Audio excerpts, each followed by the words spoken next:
Biar ini bukan hanya keluar dari mulut kami Tuhan, bahwa seluruh hidup dan seluruh nafas kami ingin memuliakan nama Tuhan.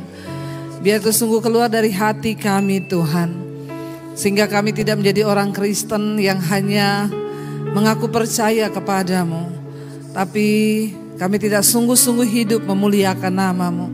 Malam ini, pujian ini adalah seruan hati kami Tuhan. Biar seluruh hidup, seluruh nafas kami sungguh-sungguh memuliakan Tuhan. Berbicara bagi kami gereja-Mu Tuhan, sampaikan isi hati-Mu bagi kami. Kami rindu mengerti kebenaran firman Tuhan, agar hidup kami boleh dibawa kepada perkenanan-Mu Bapa. Urapi hamba-Mu yang tidak ada apa-apanya, urapi setiap kami Tuhan. Di dalam nama Tuhan Yesus, yang percaya Tuhan di tengah kita, katakan bersama, amin, amin, amin. Beri tepuk tangan buat Tuhan Yesus.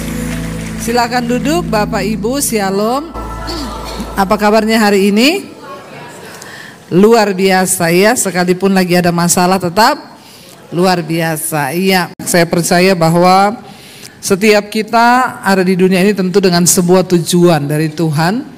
Dan kita tentunya bukan hanya sekedar kita lahir, kita hidup, lalu kita mati dan gak ada apa-apanya gitu ya. Saya percaya Tuhan itu menciptakan kita dengan sebuah tujuan.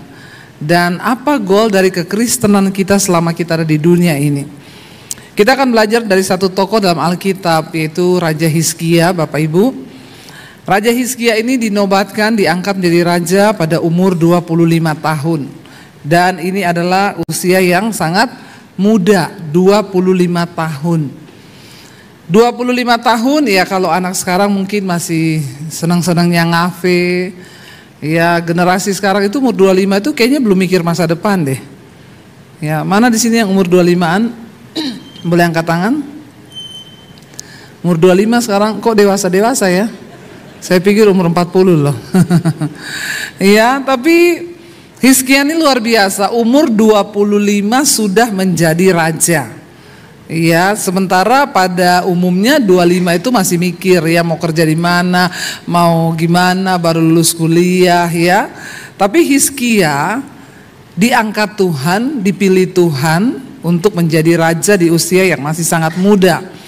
Bapak Ibu, hari-hari ini ya kita ini harus masuk dalam tujuan dan rencana Tuhan, sebab saya percaya Tuhan memilih seseorang itu bukan karena pinternya, ya bukan karena IQ-nya yang tinggi, ya bukan karena lulusannya apa, tapi saya melihat bahwa hari-hari ini Tuhan memilih orang yang berkenan di hatinya, amin. Jadi kita semua harus mengejar perkenanan Tuhan, saudara. Hizkia ketika diangkat menjadi raja, hal pertama yang dia lakukan adalah dia merobohkan semua tugu-tugu penyembahan berhala di Israel. Hizkia memulihkan kembali ya penyembahan yang benar kepada Tuhan. Karena Hizkia mengerti banget bahwa keberhasilan, kesuksesan sebuah bangsa ya atau kita pribadi itu hanya terjadi waktu kita ini memiliki hubungan yang benar dengan Tuhan. Kalau hubungan kita dengan Tuhan rusak, maka sudah pasti saudara ya, makanya yang muda-muda kalau mau cari jodoh ya lihat pacarmu itu hubungannya sama Tuhan benar apa enggak. Amin. Yang belum punya jodoh saja yang amin. Yang sudah punya jangan amin lagi ya. Yang perempuan-perempuan ya kalau mau cari jodoh, lihat calon suamimu itu, pacarmu itu hubungannya sama Tuhan benar apa enggak. Ini penting. Ya jangan cuma cinta-cinta tok. Ya cinta itu pret. Amin. Ya jadi jangan tergoda dengan cinta. Makan tuh cinta ya. Tapi pastikan bahwa engkau jatuh cinta dengan seseorang yang hubungannya dengan Tuhan itu benar dan sudah dipulihkan. Kalau dia cinta Tuhan, dia pasti cinta kau. Amin. Ya. Kalau dia cinta Tuhan, dia cinta keluargamu. Tapi kalau dia tidak cinta Tuhan, ya bisa jadi dia cinta kamu itu hanya pura-pura saja. Nanti kalau sudah menikah ya cintanya luntur. Makanya pastikan ya pacarmu itu takut akan Tuhan dan punya hubungan yang benar dengan Tuhan. Lalu yang sudah menikah tanya, gimana saya Bu, sudah terlanjur nih. Yang sudah terlanjur ndak boleh cerai. Ya, jangan bilang nasi sudah menjadi bubur. Bubur kalau dikasih kerupuk jadi bubur ayam, amin. Masih enak, tidak ada mustahil bagi Tuhan. Yang penting kita sungguh-sungguh berdoa. Orang itu kalau hubungannya dengan Tuhan benar, ya hubungannya dengan Tuhan baik, pasti dia diangkat Tuhan, dipromosikan Tuhan. Ya, tetapi kalau hubungannya dengan Tuhan rusak, pasti hubungannya dengan sesama rusak. Saudara perhatikan, orang yang suka bikin masalah, yang suka jadi troublemaker, itu hubungannya sama Tuhan pasti rusak. Itu pasti rusak. Karena kalau kita hubungannya dengan Tuhan baik, maka hubungan kita dengan sesama juga baik. Suami yang hubungannya dengan Tuhan rusak, dia pasti nggak jadi berkat di dalam keluarga. Ya, dia pasti merusak hubungannya dengan istri, rusak hubungan dengan anak juga rusak. Istri, kalau engkau hubunganmu dengan Tuhan juga rusak, maka engkau akan jadi istri yang tidak menjadi berkat dalam rumah tangga. Tetapi ketika kita ini dipulihkan dengan Tuhan, hubungan kita dengan Tuhan diperbaiki, kita mencapai perkenanan Tuhan, maka itu jaminan bagi hidup kita ini untuk hidup bisa berbahagia. Hizkia menyadari hancur atau tidaknya sebuah bangsa itu tergantung dengan hubungannya dengan Tuhan. Makanya ketika Hizkia menjadi raja, yang pertama dia lakukan memulihkan kembali penyembahan bangsa itu kepada Tuhan, memulihkan kembali hubungan mereka dengan Tuhan. Semua tiang-tiang penyembahan berhala dirobohkan, saudara. Termasuk tiang ular tembaga yang dibangun pada zaman Musa. Saudara tahu ceritanya kan semuanya ya? Tahu atau tidak? Beneran? Karena banyak orang Kristen ini sekarang tidak baca Alkitab. Jadi tidak tahu itu kisah-kisah di Alkitab. Ketika bangsa Israel keluar dari tanah perbudakan di Mesir, lalu mereka itu memberontak kepada Tuhan, bersungut-sungut, bikin dosa, marah-marah. Tuhan memusnahkan sebagian besar dari mereka di padang gurun dengan mendatangkan ular tedung. Tiba-tiba ular keluar dari padang pasir. Lalu mereka dipatok ular, mati semuanya, saudara. Tuhan bilang kepada Musa, kamu buat satu tiang ular tembaga. Bilang sama bangsa itu, kalau ada yang digigit ular, lalu dia menoleh melihat kepada ular tembaga buatan Musa itu, maka dia tidak mati. Jadi orang yang taat dengan perintah Tuhan, waktu dipatok ular melihat tidak mati. Ya, tetapi yang tidak taat mati. Lalu ketika bangsa Israel itu sudah memasuki tanah perjanjian, sudah lama berlalu, ular tembaga itu menjadi tiang berhala. Mereka datang mempersembahkan korban di sana.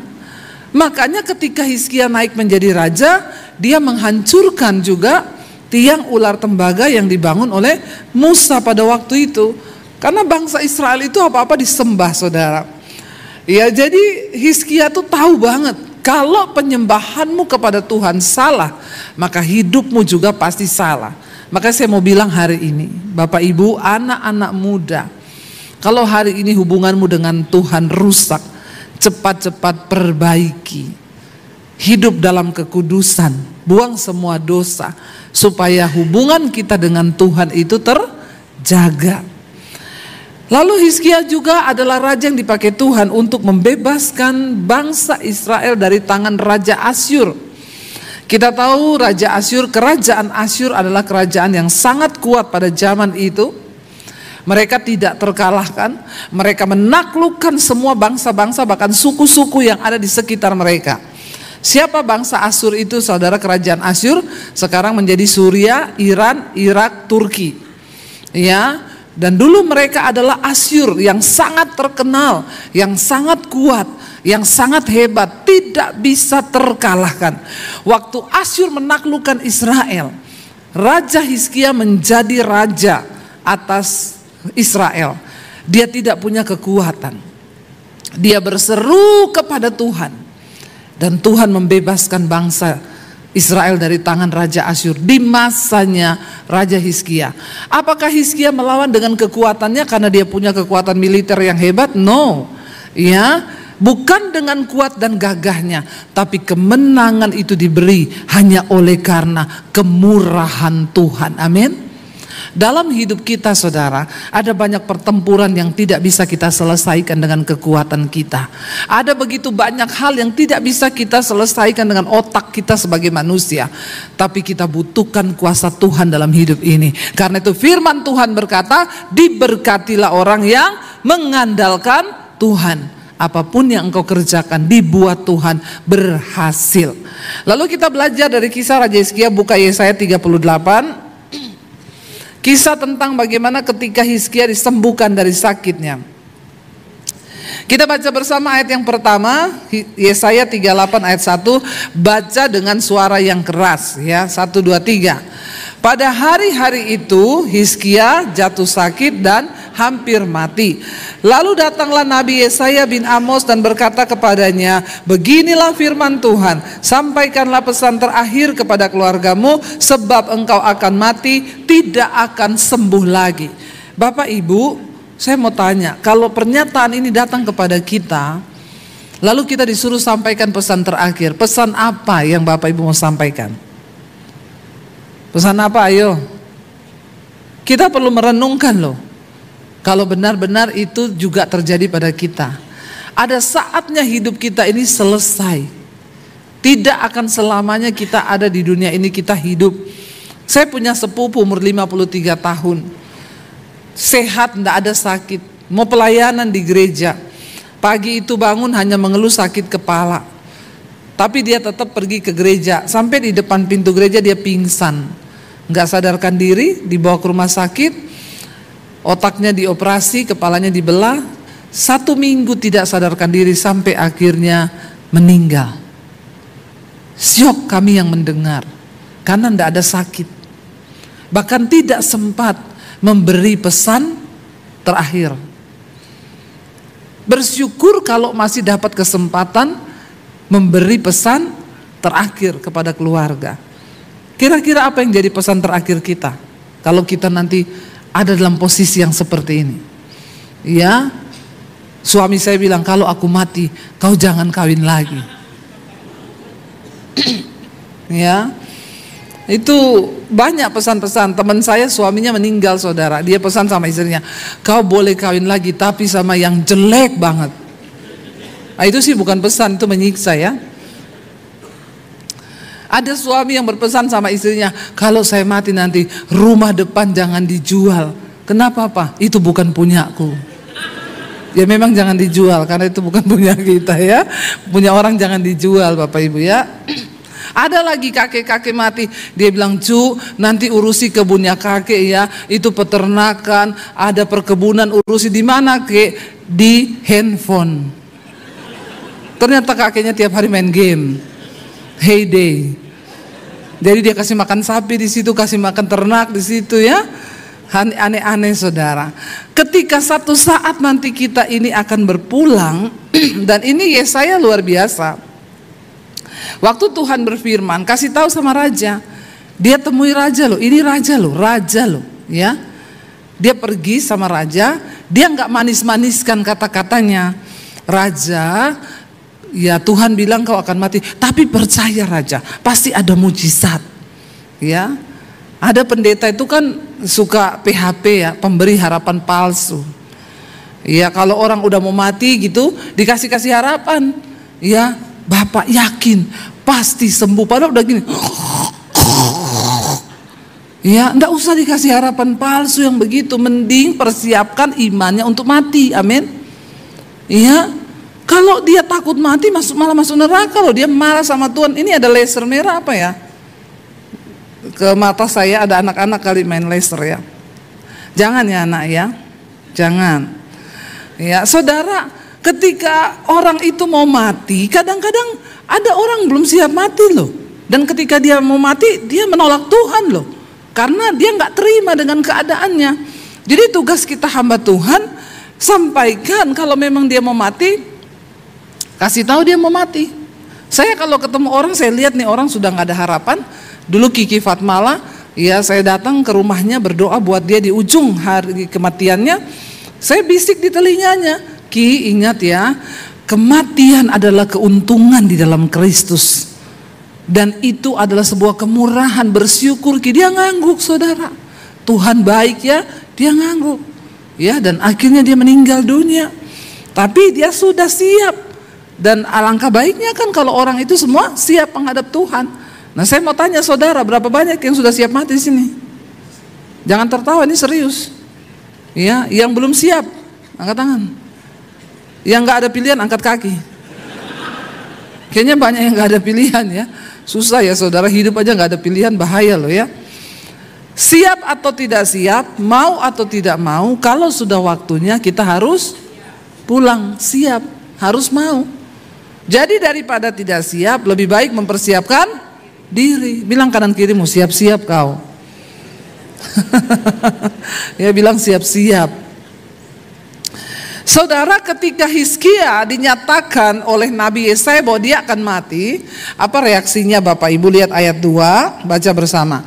Lalu Hizkia memalingkan mukanya ke arah dinding dan ia berdoa kepada Tuhan.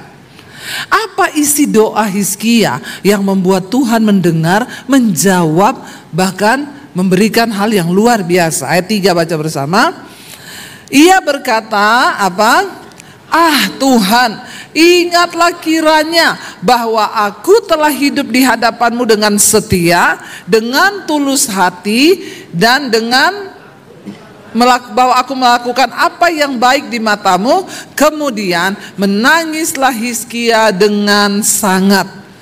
Dia tidak berdoa begini, Tuhan anak-anakku masih kecil loh, Tuhan utangku masih banyak. Enggak. Dia mengingatkan Tuhan tentang alasan bagaimana dia hidup di hadapan Tuhan, agar Tuhan mengubah keputusannya bahwa dia akan mati.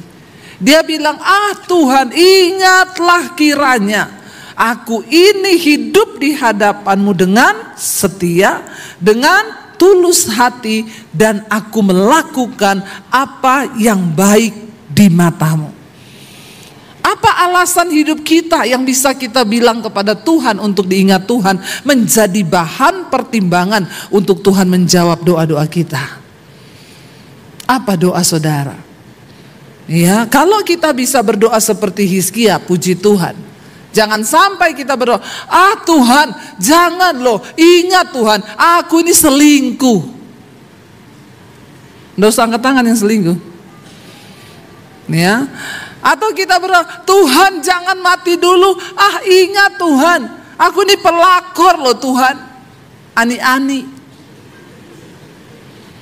Jangan ada ani-ani di sini ya. Aku ini simpenan loh Tuhan. Hati-hati loh saudara.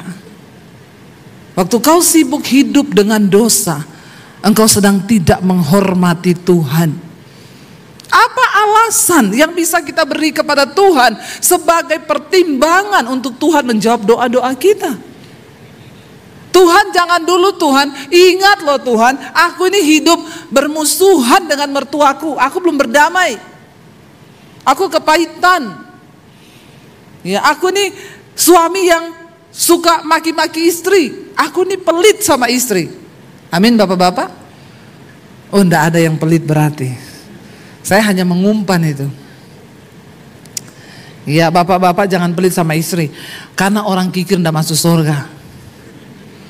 Itu Alkitab yang ngomong ya. Alasan apa yang bisa kita beri bagi Tuhan? Seperti Hizkia bilang, ingat Tuhan, aku ini hidup dengan setia, tulus hati. Tuhan mencari orang-orang yang setia hari-hari ini. Tuhan mencari orang-orang yang tulus hati hari-hari ini, yang mengasihi Tuhan tanpa pamrih. Doanya dijawab atau tidak dijawab, aku akan tetap percaya bahwa Tuhan engkau luar biasa bagi hidupku. Amin.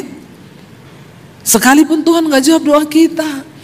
Hari-hari ini banyak orang bertanya, Bu, kenapa Tuhan tidak jawab doa saya? Saya ini sudah lama loh berdoa, tapi Tuhan tidak jawab-jawab.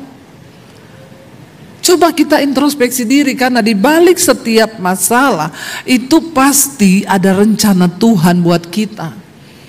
Saya tadi saksikan saudara, waktu itu saya nggak bisa bayar cicilan rumah saya terancam disita, diambil. Setiap hari saya berdoa sama Tuhan, karena saya dengar ada orang-orang yang bilang, ibu berdoa sama Tuhan, klaim janji Tuhan. Ibu tuh kan sudah bersaksi kemana-mana beli rumah, kalau rumahnya disita, Tuhan loh yang malu. Jadi saya berdoa begitu. Saya bilang, Tuhan, saya ini udah beli rumah, nyatakan pembelaanmu bagi saya. Kalau rumahnya sampai diambil Tuhan, kau yang malu. Tiap hari saya bilang begitu. Doa saya tidak dijawab, saya stres, makin tertekan, kenapa begini? Sampai satu kali saya duduk di kaki Tuhan, lalu saya bilang begini, Tuhan, bicara sama saya sekarang. Apa rencanamu di balik persoalan yang begitu berat yang sedang saya hadapi hari ini? Apa yang Tuhan mau untuk saya sadari? Lalu saya dengar suara Roh Kudus lembut berkata begini, aku itu mulia, Tuhan itu adil, Tuhan itu besar, Tuhan itu agung, Tuhan itu termasyur, kemasyurannya melebihi apapun, dan dia tidak akan pernah bisa direndahkan, apalagi dipermalukan, cuma gara-gara kau tidak punya rumah. Yang malu itu kau, bukan Tuhan. Loh iya saudara, tidak usah kau memutar-mutar balikan perkataan. Tuhan kau yang malu loh. Tuhan itu mulia, terlalu mulia. Dia tidak pernah akan kekurangan kemuliaannya hanya karena keadaan kita hari ini. Lalu saya bertobat di situ.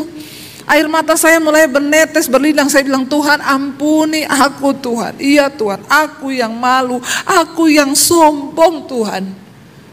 Lalu saya mulai bertobat. Tuhan, saya bilang, saya dulu pernah lebih miskin dari ini, tidak punya apa-apa. Kalaupun rumah ini akhirnya juga diambil dari tangan saya, ambil Tuhan, ambil. Aku tetap mau menyembah Engkau, tetap mau mengasihi Engkau, tetap mau melayani Engkau. Apapun keadaan di hidupku Tuhan, aku tidak akan malu. Kalau itu memang Tuhan izinkan. Saya nyanyi satu pujian hari itu.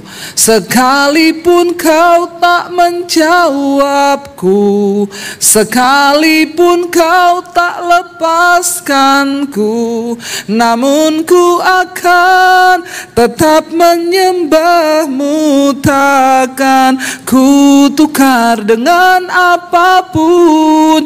Bagiku hanya Kaulah Tuhanku, tiada Allah lain dalam hidupku. Takkan berhenti, ku kan memujimu, takkan ku berhenti menyembahmu. Saya ulangi pujian itu dengan bercucuran air mata saudara. Walaupun Engkau tidak menjawab doaku Tuhan, walaupun Engkau tidak melepaskan saya dari masalah ini, aku tidak akan pernah menukarkan Engkau dengan apapun, sebab Engkau Tuhan, Engkau juru selamat bagi hidupku. Amin saudara.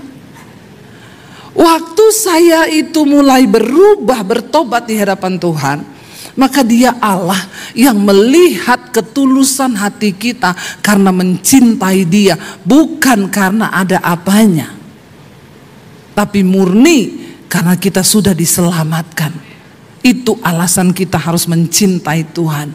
Keadaan kita baik atau tidak baik, saya tetap cinta Tuhan. Itu ketulusan. Waktu Tuhan melihat saya ini memiliki hati yang diubahkan, mau dibentuk Tuhan, masalahnya belum dijawab, utangnya masih ada, orangnya tetap nagih saudara, cepat bayar rumah.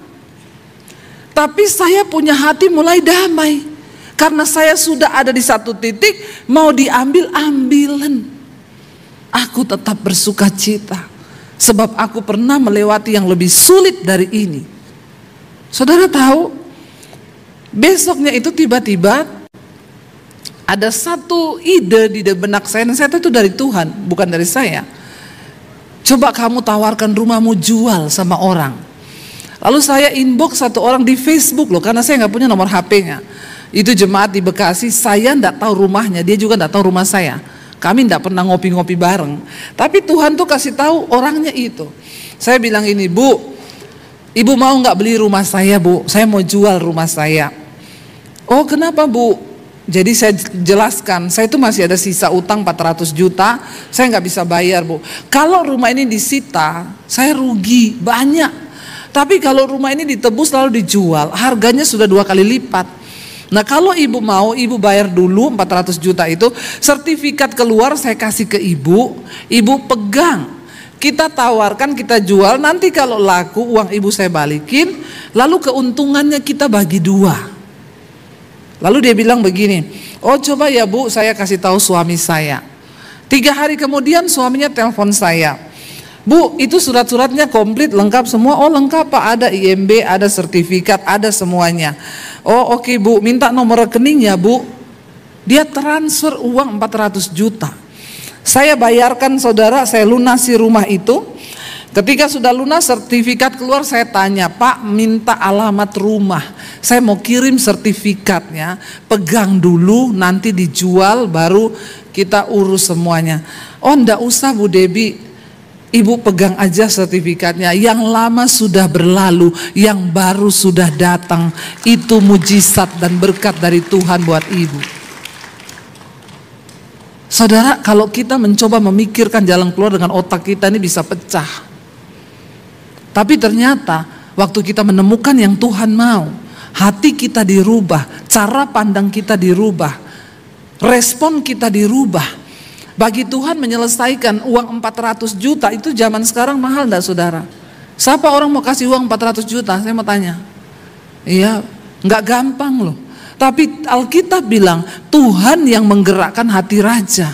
Hati raja pun Tuhan yang sanggup menggerakkan. Tidak ada orang lain saudara.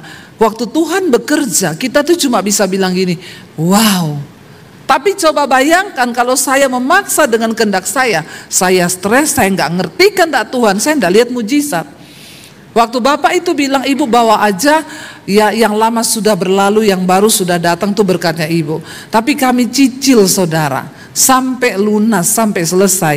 Karena saya tidak mau aji mumpung, saya tidak mau berhutang, biar nama Tuhan yang dipuji dan dipermuliakan. Amin saudara.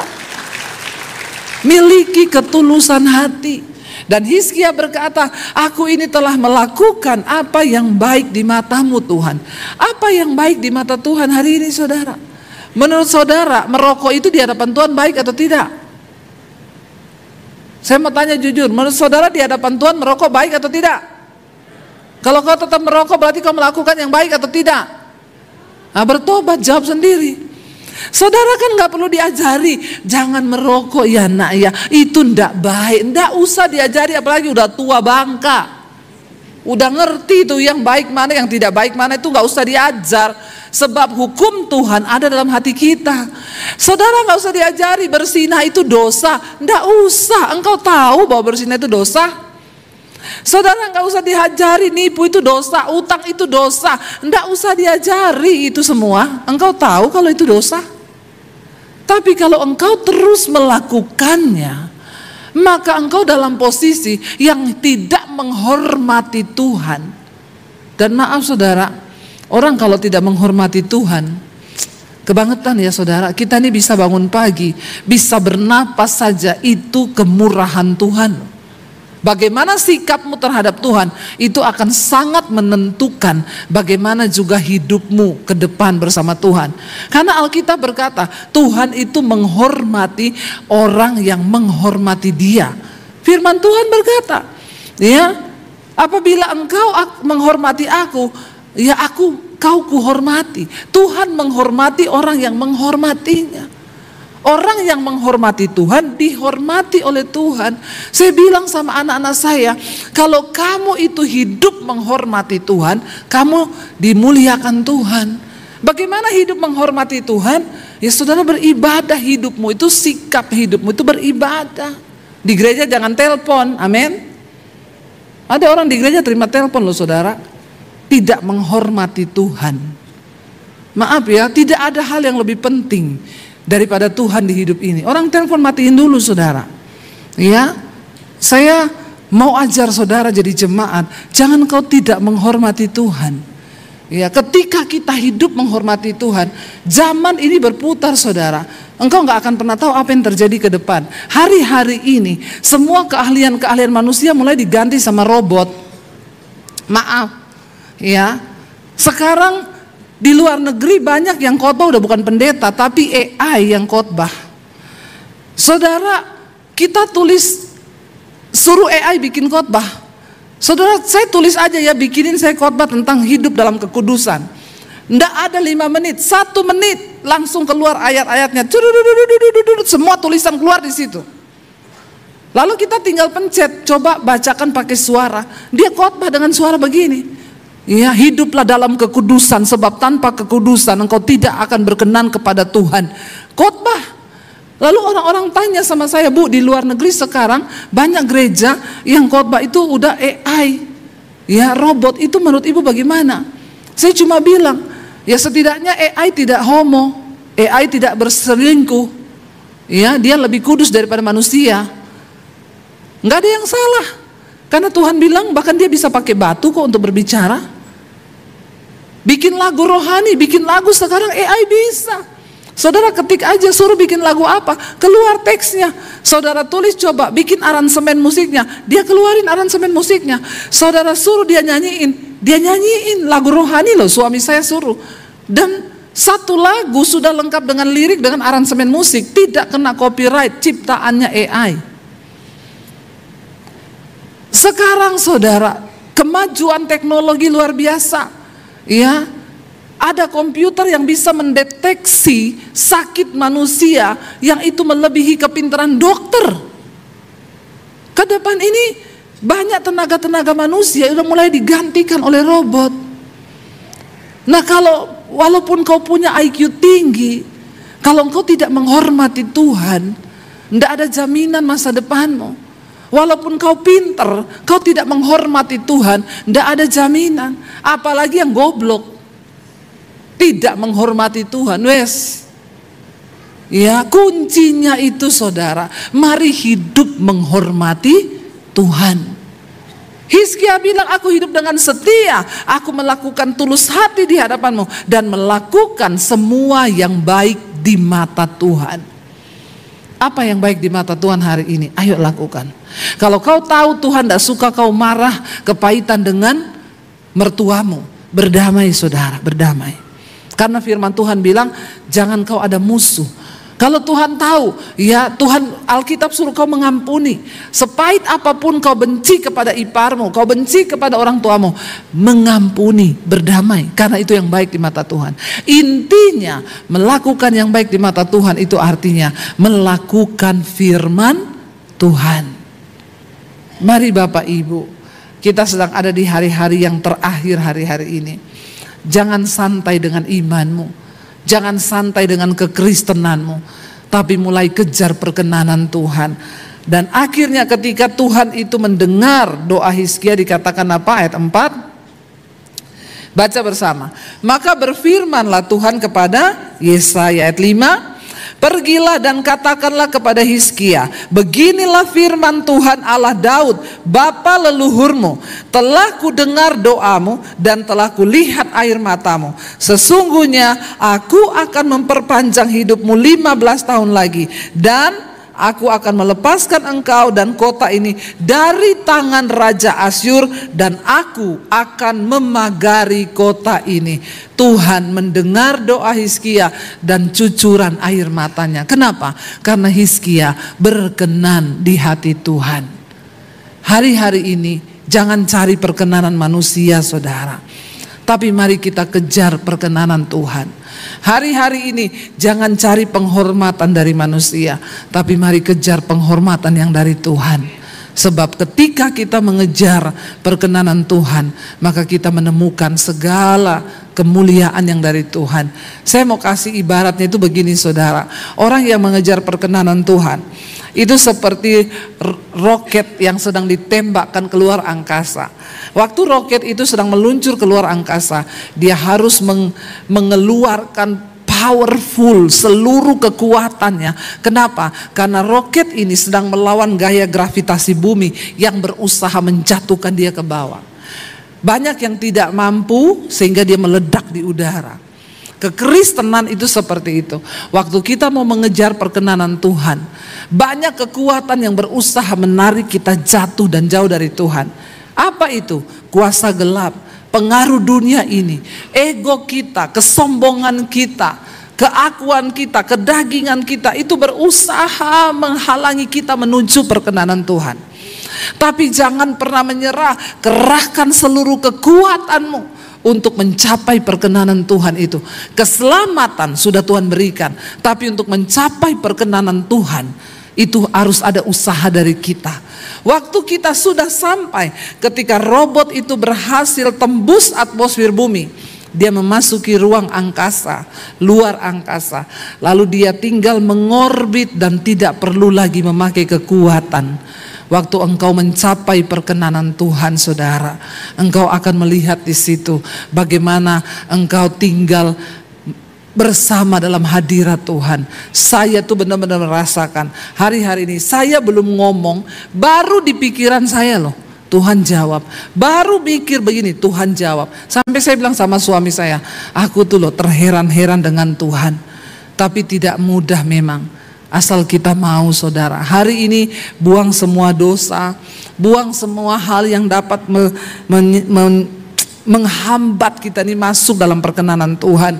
Dan biarlah kita mau berkata, Tuhan beri kami hati yang tulus, hati yang setia untuk mengasihi Tuhan. Saya undang para imam musik maju ke depan. Biar hari-hari ini lewat masalah, persoalan, pergumulan kita, jadikan itu saudara menjadi satu batu loncatan untuk kita naik ke level yang lebih tinggi menuju perkenanan Tuhan. Jangan menyerah, seberat apapun keadaanmu hari ini. Jangan menyerah. Kita mau katakan kepada Tuhan, tutup mata dalam hadirat Tuhan saudara. Katakan di hadapan Tuhan, ini kami Tuhan. Lihat hati dan hidup kami. Apakah kami setia dan tulus hati mengasihi Engkau? Apakah kami sudah melakukan yang baik di mata-Mu Tuhan? Ampuni kami Bapa. Kalau kami sering kali melakukan apa yang tidak baik di mata-Mu, hari ini kami mau bertobat Tuhan. Bawa hidup kami dalam perkenanan-Mu Bapa. Bawa kami masuk Tuhan. Karena ada begitu banyak hal di hidup ini yang tidak bisa kami selesaikan dengan kekuatan kami. Firman-Mu berkata, terkutuklah orang yang mengandalkan kekuatannya sendiri, tapi diberkatilah orang yang mengandalkan Tuhan. Kami mau belajar hidup mengandalkan Engkau Tuhan. Kami mau belajar menaruh seluruh hidup kami dalam tangan Tuhan. Dalam segala keadaan, berlimpah ataupun kurang, saat kami kuat ataupun saat kami lemah hari-hari ini, biar Yesus satu-satunya yang menjadi kekuatan di dalam hidup kami. Tuhan, hari ini hamba berdoa untuk setiap anak-anak-Mu Tuhan, mereka yang sedang mengalami masalah persoalan dalam hidup mereka. Tuhan, Engkau ambil alih waktu kami berserah kepada Tuhan, waktu kami percaya kepada Tuhan, waktu kami berkata sekali Yesus, kami tetap mengasihi Yesus. Itu komitmen di hidup kami Tuhan. Kami tidak akan pernah goyah. Sampai kapanpun juga kami tidak akan pernah goyah Tuhan. Dijawab atau belum dijawab, kami mau tetap percaya. Dan inilah ungkapan hati kami. Sekali lagi saudara, angkat tanganmu di hadapan Tuhan. Katakan sekali, Yesus tetap Yesus. Kami bersyukur untuk kebenaran firman-Mu yang sudah kami dengar Tuhan pada sore malam hari ini. Dan kami siap untuk Tuhan jadikan kami, mampukan kami untuk menjadi pelaku kebenaran firman-Mu Tuhan. Kami tahu Tuhan Yesus bahwa kalau sampai hari ini kami masih ada, kami hidup untuk memuliakan nama-Mu, kami hidup untuk menyukakan nama-Mu Tuhan. Ampuni Tuhan setiap hal yang kurang berkenan. Kami mau kembali pulang dari tempat ini, kami mau belajar untuk lebih setia lagi Tuhan, melakukan perkara-perkara bagi nama-Mu. Terpujilah nama-Mu Tuhan Yesus, kami sudah diberkati di dalam nama Tuhan Yesus, amin.